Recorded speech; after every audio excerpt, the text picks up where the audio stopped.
Welcome to another exciting episode of Be Well with MS, the podcast where we explore the latest developments, strategies, and stories surrounding healthy living with multiple sclerosis.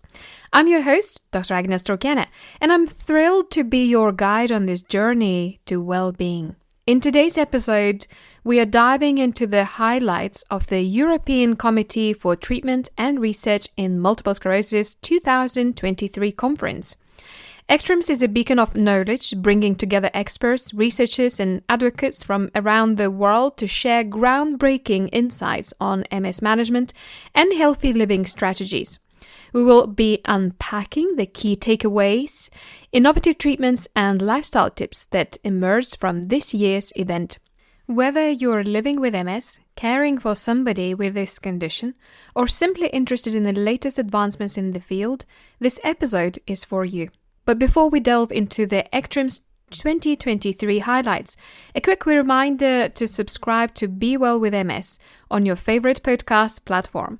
Don't miss any of our future episodes packed with valuable information and inspiration. Now let's get started and explore the pearls of wisdom from ECTRIMS 2023. So first of all, I delved into healthy lifestyle for MS management, and the lecture I enjoyed the most as a starting point was run by Ilana Katz Sand from the United States.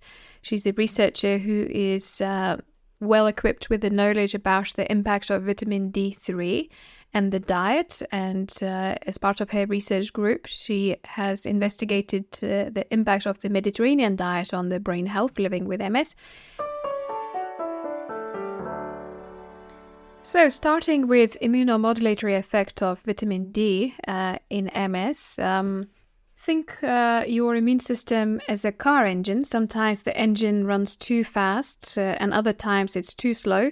So immunomodulation is like adjusting the car speed and make it just right. So this is what the vitamin D does in the body. If the engine runs too fast, it wastes fuel and can cause problems like allergies and autoimmune conditions. So we tune it down to save energy. If the engine runs too slow, it can't go fast enough when needed, like fighting infections. So we tune it up to be more responsive. So immunomodulation helps for immune system find the perfect balance to stay healthy and fight off illness effectively. It's like being a mechanic for our body defense system. And vitamin D3, according to the research, has got properties to immunomodulate our immune system, which is great finding. From neuroprotective effects of vitamin D, it also has got a role which encourages the myelin production, which is so useful in MS pathogenesis. As you know, MS does cause demyelinating process. So it's good to learn that the vitamin D has got these properties. Most important, thinking about the family members or any other healthy population, the vitamin D has got associative diminished risk of developing MS. So for somebody who hasn't got MS, taking vitamin D is reasonable because it can lower the immunity. And this is what the scientist Ilana Katz Sand states in her presentation. Here we have a number of papers establishing associations between vitamin D and multiple sclerosis in terms of risk of developing MS, incident MS. And here you can see associations between looking at adults, but also even looking at neonates and even mothers during gestation, their vitamin D levels and risk of subsequent MS in their offspring. So I think a lot of these associations then led to people being interested in looking at, well, what about in people who have established MS? Do we have associations there? And of course, we know that we do. There are a number of papers, and again, it's impossible for me to show them all in this short time, but just to highlight a few, here we can see that we have associations between vitamin D and MS severity, disease activity in terms of relapses and MRI activity, as well as even disease progression. So as you gather, there is no brainer not to be on vitamin D3 for numerous amount of the reasons. Number one is the immunomodulation. Number two, slows down the progression and also prevents your family from developing MS in general. So I think by this time moment and the lessons we learned from the COVID-19 pandemic, that vitamin D is essential vitamin in our bodies to prevent from various different aspects, whether you have chronic conditions such as MS or you don't. It's important to take this vitamin supplementation, in particular if you're living in the dark country, that you don't get a lot of exposure of the sunshine. It's important to take the vitamin supplement in oily capsules. That's how we better digest and absorb if it is a capsule rather than tablet of vitamin D3. The recommended doses that is safe to take without monitoring the calcium level is up to 5,000 international units daily.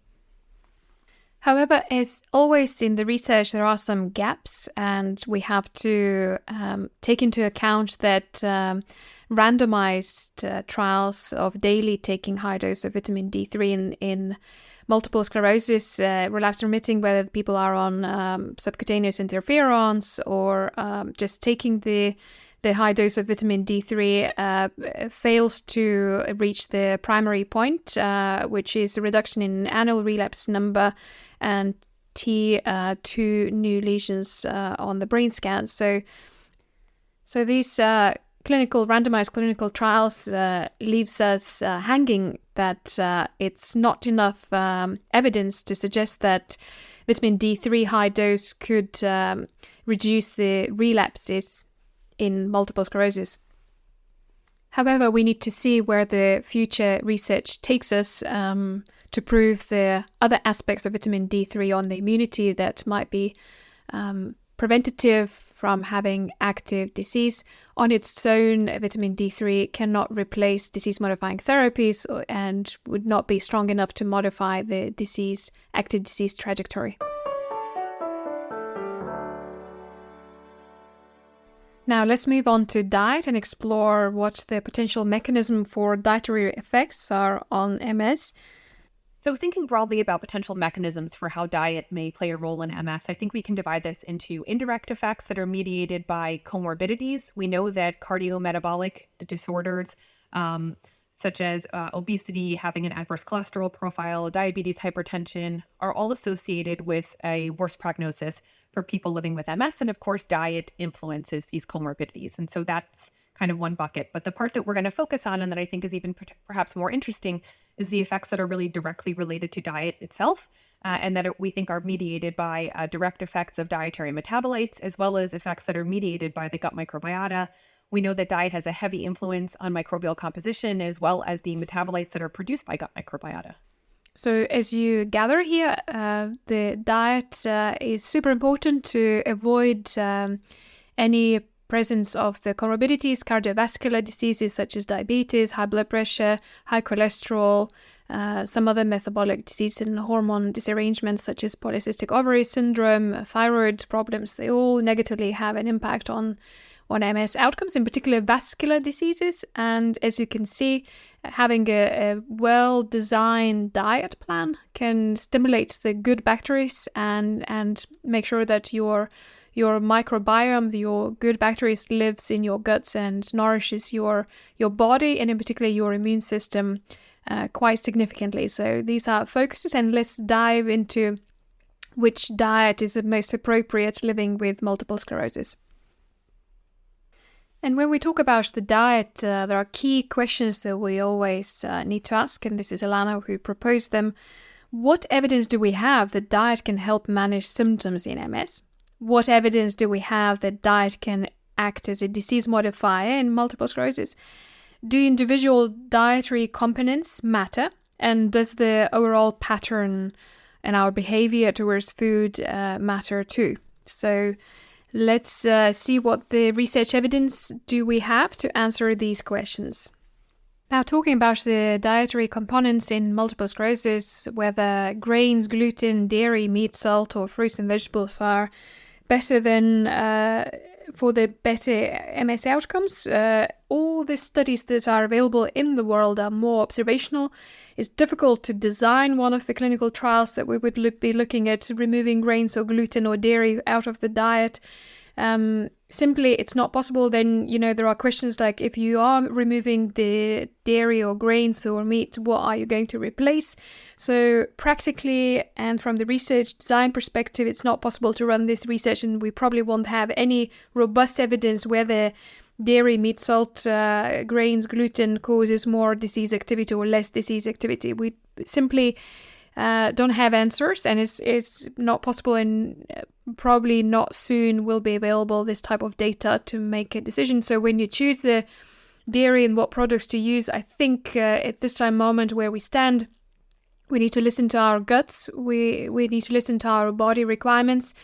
If you are exposing yourself with gluten, and if you develop diarrhea, indigestion, and acid and reflux acid, it's probably not working for you, and it upsets your microbiome and your whole digestive system. So avoid that. If it happens for you with meat or grains or gluten, just avoid these products and really listen into what your body requirements are. But from a MS perspective, I can reassure you there is no evidence, robust evidence, to say that dairy, meat or grains would cause more disease activities. So not possible to tell that for certainty. Now, Ilana Katz Sand reviews all the available published diets, and let's listen to what her views are on this. So we all know that there are a lot of popular MS diets to choose from, and anyone here who's a clinician is going to be familiar with these books and topics, websites and things that our patients bring us and ask us. There's all these different diets to choose from, and is one of them right? Is one of them the best one? And so I say, well, what's the evidence? We have to think about that. So there are a lot of different dietary patterns that are under investigation in MS. And these are some examples of some of the clinical trials that have already been completed.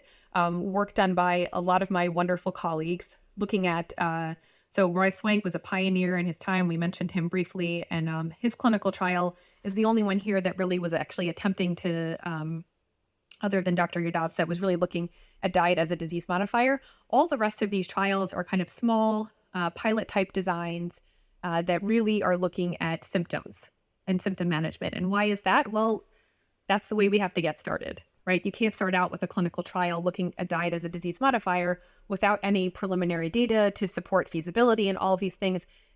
Symptom management in MS is also extraordinarily important, by the way. But I think the reason that a lot of these trials have started this way is because it's something you can show in a shorter amount of time with a smaller number of people. And so I think that's why all these trials have started in this way. So Ilana Katz Sand refers to the diets that we all know or are published in a book format, for example, such as Swank diet, McDougall diet, which is plant-based, very low fat, caloric restriction, intermittent fasting, time restriction feeding, which is one of the published research by Fitzgerald in 2016, modified Paleolithic, which is Wall's protocol diet, ketogenic diet, Mediterranean, and MIND diet. So these are commonly published and referred and referenced diets. But as Ilana says, that again, we haven't got robust evidence. It's more so for symptom management, improving quality of life and fatigue, which is nothing is wrong here. If it improves your life, being on certain diets, that's fine. But we haven't got a research that would indicate whether these diets could be replacing the usual medicine that we prescribe, which is disease-modifying therapy, whether it has got these diets have got effect on number of the relapses or progression. So we don't know, but it's good for symptom management. And again, you have to listen to your body and choose the right one that you're feeling good about yourself. You have an adequate digestive system.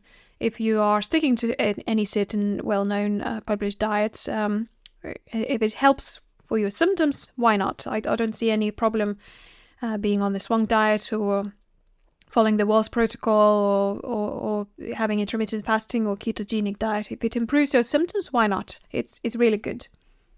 Now, can diet be modifying disease trajectory in the course? Well, there is emerging observational studies that support the link between the diet and MS severity, such as diet quality is associated with the disability and symptom severity in multiple sclerosis. One of the studies that's been run by Dr. Catherine Fitzgerald. Also, another study looking at the association of diet with quality of life, disability relapse rate in an international people who are affected with multiple sclerosis. Mainly referring how impactful and how the diet can prevent from having disability and diminish the relapse rate. Adherence to the Mediterranean diet, pro-inflammatory diet in people with multiple sclerosis associated with the increased rate of the relapse, and that's been referred looking at the MRI scan, brain volume, new lesions, and that was one of the prospective cohort studies by Alice Saul. So some evidence coming, and they are very exciting, but let's focus more on Mediterranean diet that Ilana Katz Sand has got the most expertise, and she presented her work as part of her research. A few minutes to tell you why our group has chosen to focus our efforts on Mediterranean style patterns in our own observational studies and try to kind of take you through the thought process and to where things are going. So our rationale for focusing on Mediterranean diets are that general health benefits are really well established. There are already data on cognitive aging. We think that this pattern combines the limited available information that we do have from those other studies I showed you on the components that might be important. Something that's very important in terms of observational work is that there are indices out there that we can use, and I'll show you how we apply those. And I think from a standpoint of widespread dissemination and adoption by people who are living with MS, it's very reasonable to look for long-term adherence to this pattern. It's not a fad diet. It's something the whole household can do, and we know that it's going to benefit people's overall health. It's very budget-friendly, so I think it has a lot of pluses. What was fascinating that Ilana presented as part of her research protocol, they investigated the effect of the MIND diet. MIND diet is Mediterranean intervention for neurodegenerative delay diet, more commonly known as MIND diet, combines portions of the dietary approaches to stop hypertension diet and the Mediterranean diet. So it's a combination of both, basically. And it's well known and developed to slow neurodegenerative process in, for example, Alzheimer's disease. And what they found using this diet in multiple sclerosis patients, that it has got associative effect on the thalamic volume in early MS. We're talking about within 5 years of the onset of the MS for younger population of people in their 30s.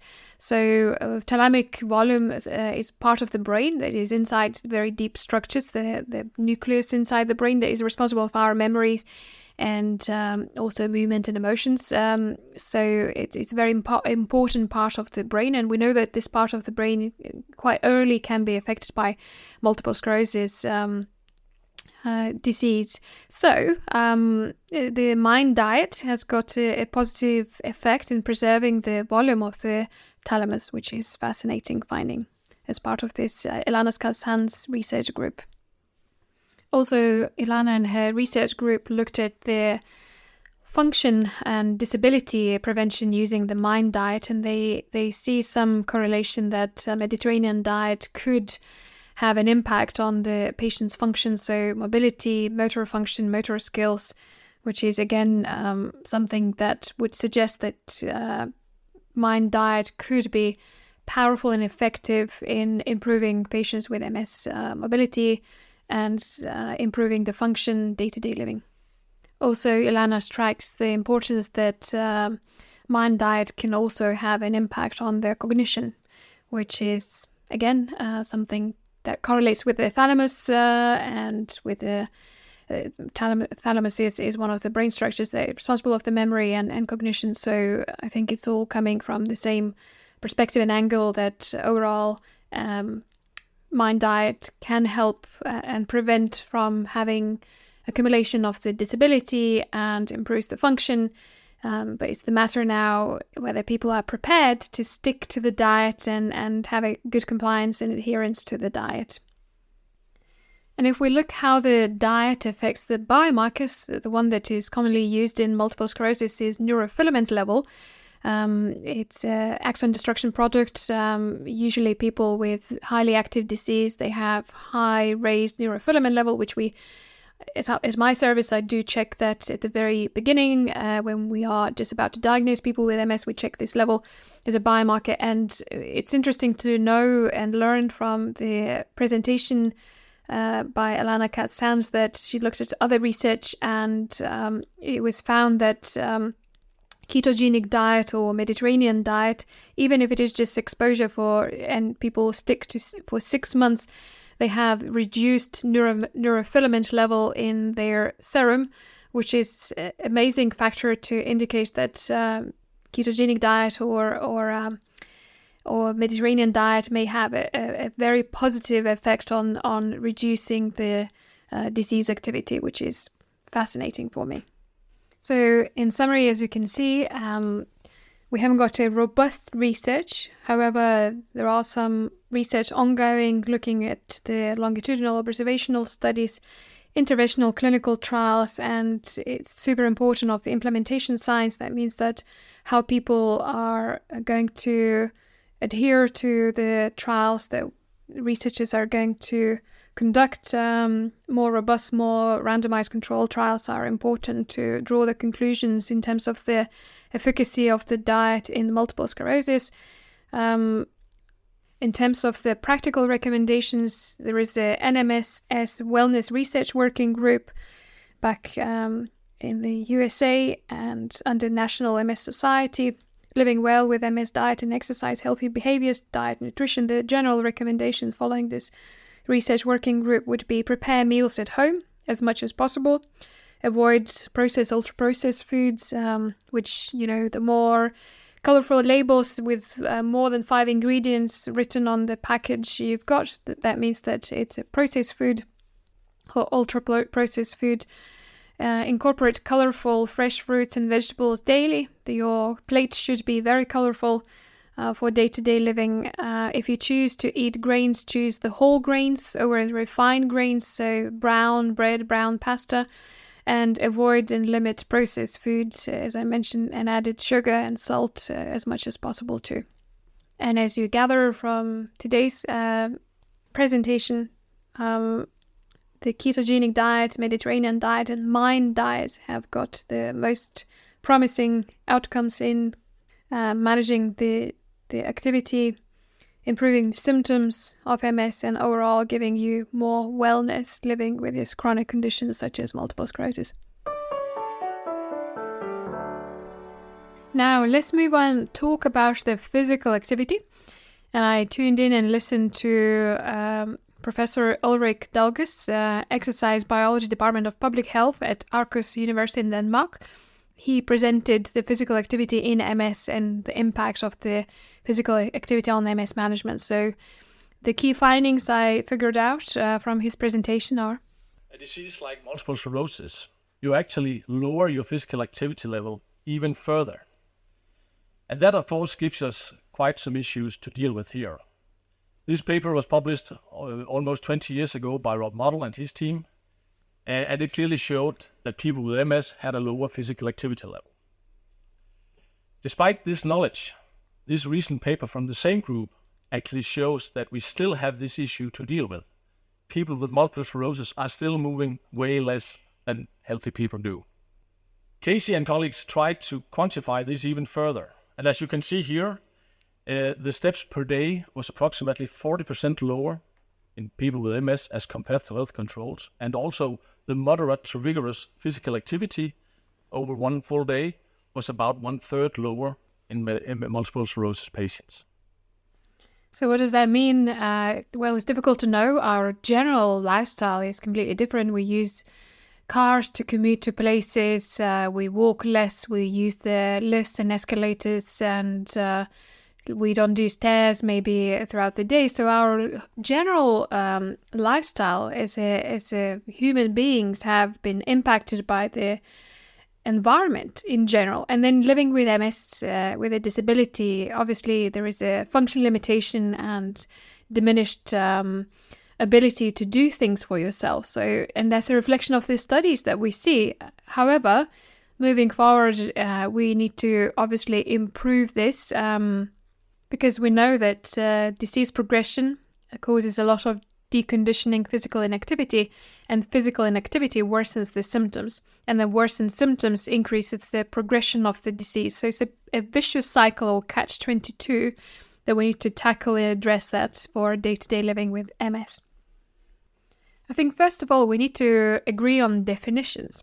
Physical activity is any bodily movements produced by skeletal muscles that results in energy expenditure and can accumulate through leisure, occupation, household, or transportation activities that are moderate to vigorous in intensity and planned or unplanned. Where the exercise, by definition, is a subset of physical activity that is planned, structured, and repetitive and has a final or intermediate objective, the improvement or maintenance of physical fitness. You see the difference?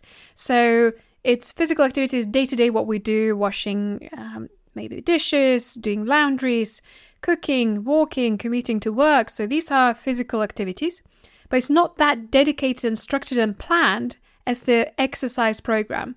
And sometimes we have some sort of discussions in our clinics with my patients. They say, I do exercise because I work at the post office. I'm delivering the mail. I'm delivering this. I am physically working at the building site, etc.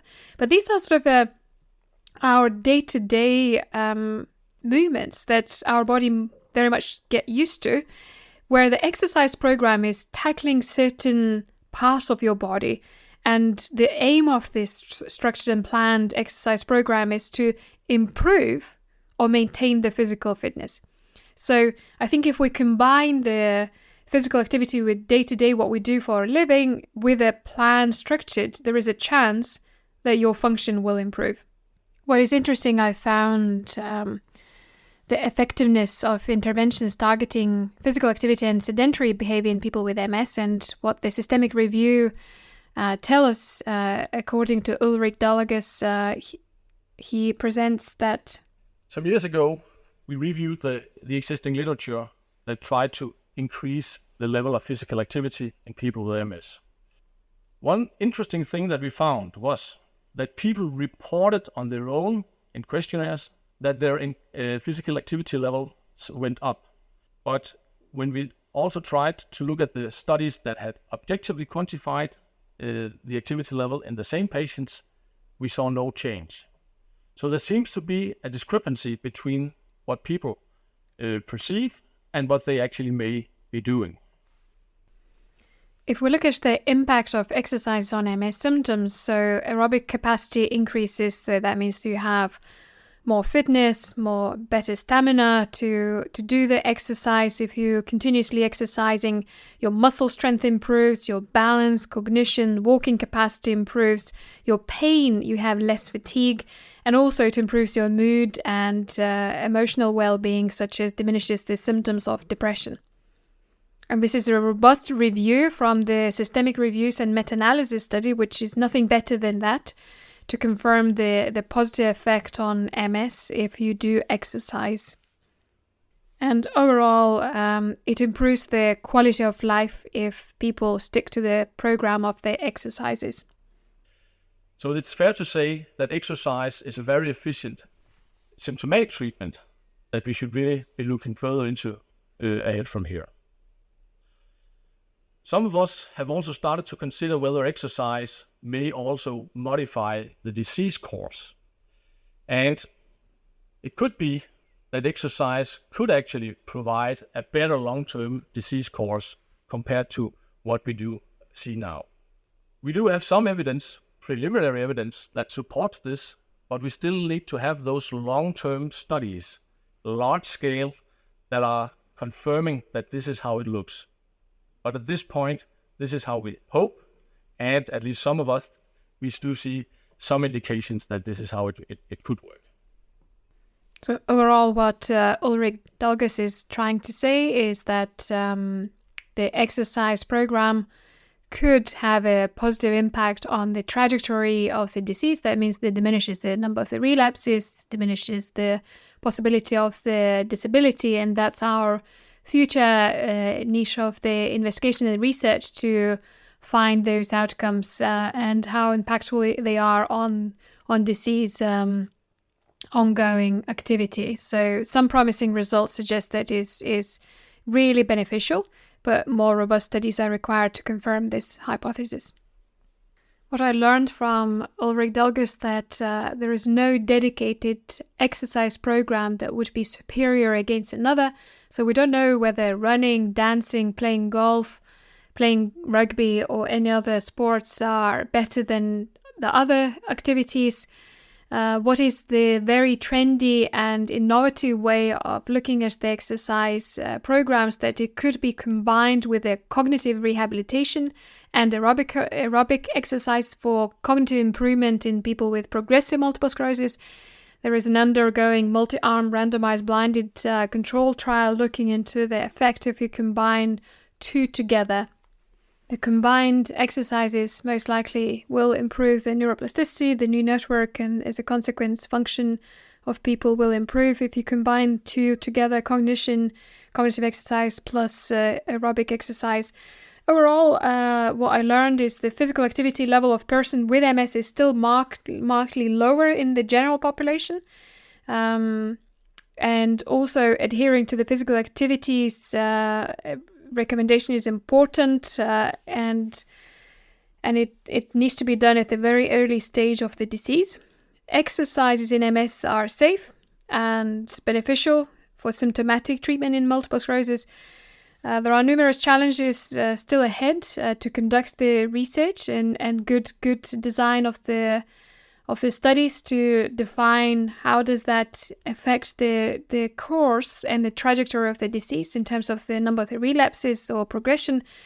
But some emerging evidence suggests that it's really positive, and everyone living with MS should undertake some form of exercise. And we also learned that physical activity is different from exercise program. The exercise program is more dedicated, structured, planned, where physical activities are day-to-day living that we don't even notice what we do. And if you combine those two together, I think you can achieve optimal results to preserve the brain health. Now, talking about the overweight and obesity living with MS, it obviously has got a really negative effect. It affects the quality of life. It causes more depression and anxiety, more problems with mobility and disability. So there was a study presented by Sharon Lynch in the United States talking about modified diet and exercise in multiple sclerosis under the randomized control trial. MODEMS is called, for behavior weight loss in adults with multiple sclerosis. And what they found that weight loss was associated with improvement in walking tests. People were able to walk longer distances and they felt less fatigue. So as you can see, even reduction of the weight improves your performance and function, which is fascinating finding. So the study that they've done is MODEMS, so MODEMS. You can read it by yourself and see how modifying diet and exercise would improve your outcomes. Another fascinating study looking at the motor function and exercises to improve the brain activity in people with multiple sclerosis. It was a randomized multicenter study presented by Barbara Seebacher from Austria. They gave a background of the study that used different techniques and combine of the techniques, which is motor imagery, mental stimulation of movement without physical exercise or execution. So people would imagine that they walk or run or do certain exercises. That the rationale behind that scene is the improving the neuroplasticity, the imagination can do. As we know from emerging studies, rhythmic auditory stimulation, some external rhythmic cues such as music or verbal cues would stimulate people to do rhythmical exercise activities. And there was another group of patients who trained, had a gait training variation at different step sequences for indoors and outdoors. So what they found is fascinating, that Significant improvements in walking speed, walking distance, fatigue, health-related quality of life, and cognitive function were observed after only 4 weeks of intervention in participants with a mild to moderate MS. At 13 weeks follow-up, there was a further improvement and there was a sustained improvement. There was no deterioration. People reached the level and stood at the same level of the improvement. And intervention overall, these 3 methods used in the study shows that it's well tolerated. People had high adherence to the program, and the motor imaginary ability was outstanding, in particular, improving the motor function. And there was high level of music-related pleasure and motivational qualities for people to move. But there wasn't change of any self-efficacy for in this particular study. So these methods, as a combination, didn't show any significant improvement, but as a separate methods, could be used in the clinical practice to improve people's speed, walking distance, fatigue, and overall quality of life.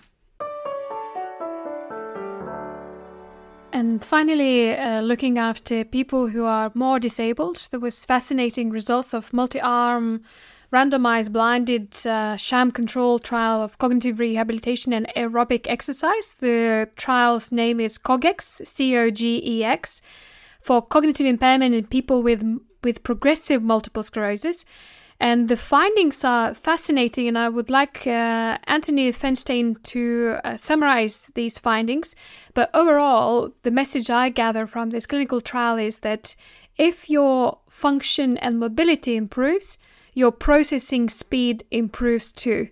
But I can't strike the importance what Anthony is saying about the mental stimulus, and over a 12-week period of time when people come to have interventions and do the patient reporting outcome questionnaires, when they do exercise, when they meet, socialize, have a cup of coffee with the clinical team, their performance and processing speed improves. That's amazing what you can achieve, and use that in practice. But let's listen to what Anthony summarizes and how he summarizes COGEX clinical research outcomes. And at 12 weeks, 60% of our sample showed an ST improvement of 4 points or more. 37% showed an SDMT improvement of 8 points or more. These are clinically significant markers. At 6 months, the numbers went down a little bit, but still 46% of our sample were showing evidence of processing speed improvement. We can conclude that cognitive rehabilitation and exercise are effective interventions for people with progressive MS. We didn't know this before we started the COGEX study. And then we come to a really fascinating point that I'd just like to emphasize. We looked at individuals who were disabled. Many of them sit at home doing nothing. Life has passed them by. They're not working. Their socializing is less. We bring them into hospital for 12 weeks of interventions, twice a week. They get cognitive rehab. They get exercise. They socialize. They meet the research assistants. They have a cup of coffee. They fill out PROs. For that 12 weeks, the brain comes alive. And when you look at the aging literature or the minimal cognitive impairment literature, these are very, very important points. The brain responds to activity, and I think this is what we're seeing this in this group here as well. We know that cognitive reserve is protective, but when you boost cognitive reserve, as we did over here, then perhaps you get remedial effects as well. And although our study wasn't primarily designed to investigate this, I think this is a very important consideration. So as you can see, mental stimulus using brain is the power to improve your performance, your cognitive speed. With that, if you combine the physical activities and the cognitive function is stimulated, the overall outcome is fascinating and an improvement is definitive. And as you can see, this is a study that's been done in progressive MS. So people who's got maybe end organ, maybe advanced disease, but the improvement is obvious. So I interviewed a few MS neurologists who attended one of the brain health talks where I presented Healthy Lifestyle Clinic. And I spoke with 2 neurologists who shared their experience, how they provide wellness and healthy living to their cohort of patients that they look after. So listen to these 2 interviews that I performed. So stay well, tune in and listen to this conversation. Hello, this is Dr. Agne Straukiene. I am attending the conference, the largest conference in the world, which is in MS. And I just met after giving a speech on healthy living, healthy lifestyle with a wonderful neurologist who does wonderful things in the USA. Her name is Fanny Valdez, and she probably will pronounce in a better manner than I do. So, over to you, Fanny. What do you do? What is the healthy lifestyle in the USA clinics? What do you do for your patients? Well, I am an integrative neurologist, so I not only use DMTs, conventional medicine, but also non-conventional things such as diet, exercise, very much stress management, and teaching my patients how to sleep right, which is behind a lot of issues that they have, especially their fatigue. So very active visit education.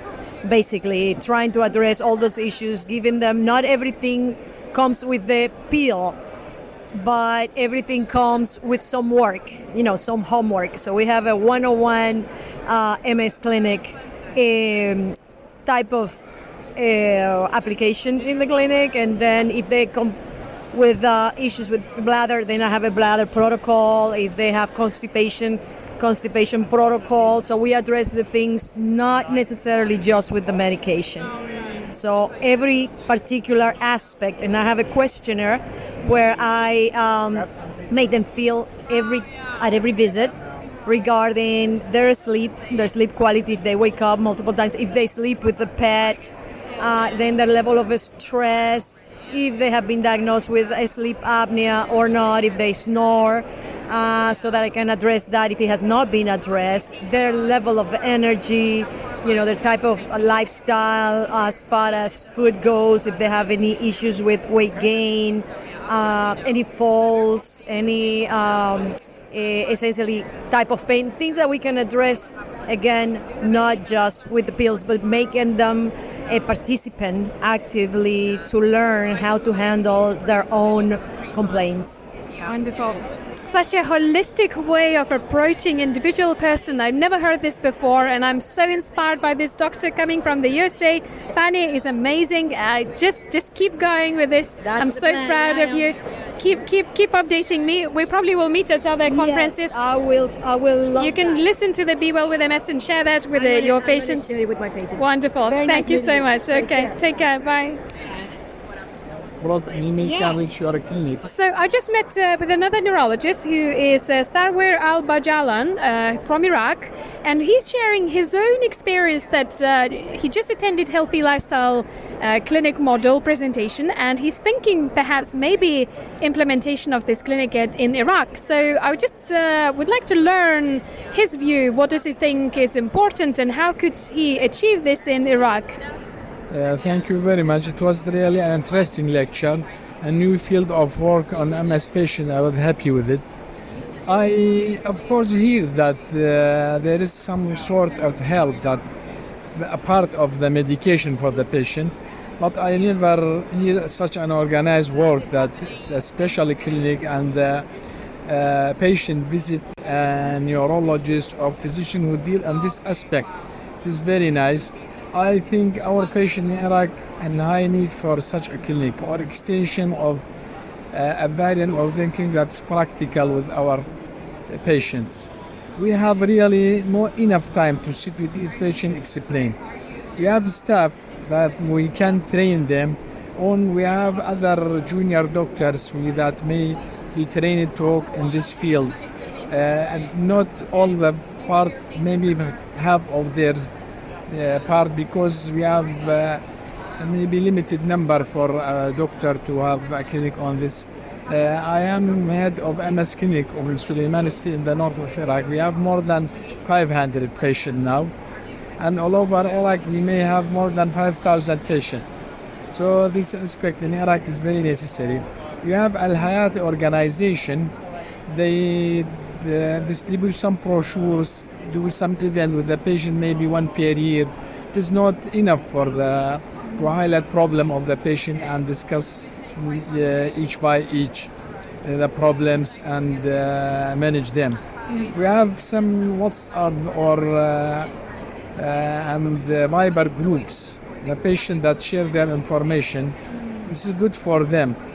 But really, if there is a specialized trained physician or a medical staff trained in this aspect, it will be very nice for the patient. Yeah, I can see that there are some system problems and the gaps that require some stitches to be, or some system to be in place to sort out and allow people to have access to appropriate knowledge. And, and these are vulnerable people. They are living lives with MS. And if they're not getting enough information and not enough support, we need to find a way. How can we collaborate and establish this system that is global, it's transparent, it's accessible, it's unique to everyone, but at the same time, it's broad that anybody could adapt that to their needs and challenges that they have living with MS. Thank you very much. And that is about it, what I wanted to share with you guys, my highlights from the ECTRIMS. Thank you for joining us on this insightful journey throughout the highlights of ECTRIMS 2023. I hope you found this episode informative and inspiring, whether you're living with MS, supporting someone with a condition, or simply interested in the latest developments in research and healthy living. If you enjoyed this episode and would like to stay updated on all things related to MS wellness, don't forget to hit that subscribe button, and please share this podcast with your friends, family, or anyone you think might benefit from the valuable information I provide.